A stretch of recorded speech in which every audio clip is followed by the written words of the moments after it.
Hello mga katambay sa kusina. Narito na naman po tayo para sa panibagong video. Ang lulutuin po natin ngayon ay ginataang tilapia with kangkong. Tara, luto tayo.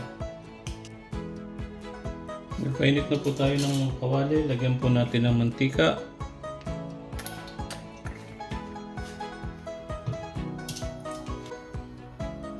Lagyan na po natin yung ating bawang.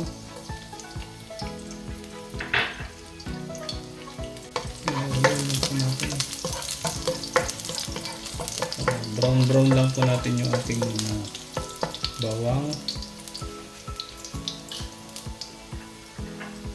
Isunod na rin natin yung ating sibuyas.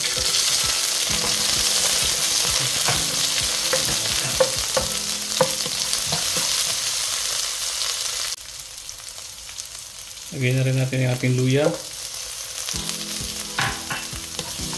Ayan lang po. Palabasin natin yung aroma.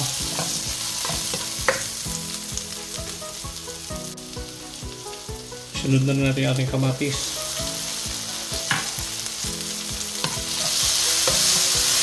Ito lang.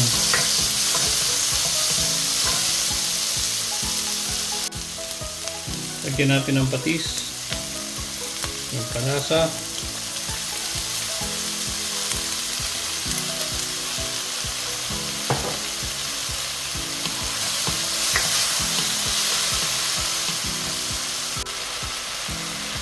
Buhos natin yung gata.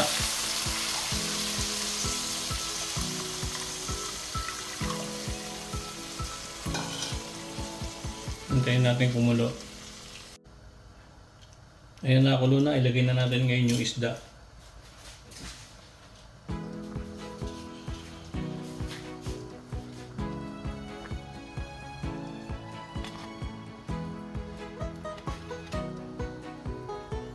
Hayaan na natin maluto yung isda.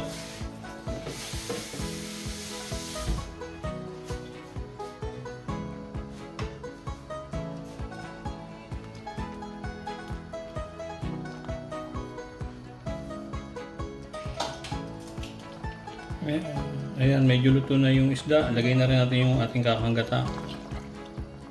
Napansin nyo, maraming gata, para lang maluto ng gusto yung ating isda.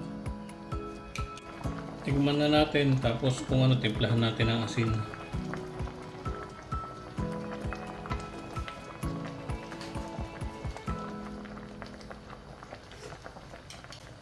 Dagdagan natin ng konting asin.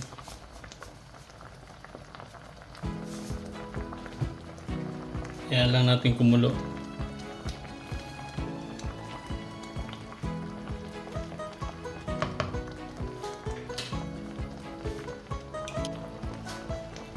Lagay na rin natin yung ating sili. Lagyan din natin ng siling pula. Panghang.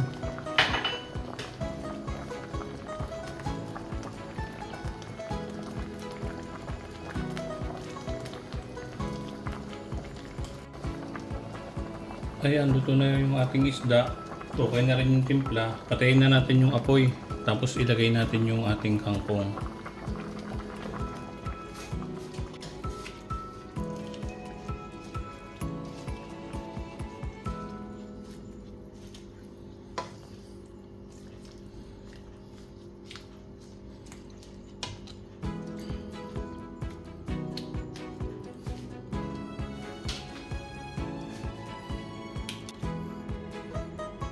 Ayan, okay na yung ating ginataang tilapia with kangkong. So muli salamat po sa inyong panonood at sa inyong suporta. Sana patuloy nyo suportahan itong channel namin para mas makagawa pa tayo ng mas marami pong video. Maraming salamat po.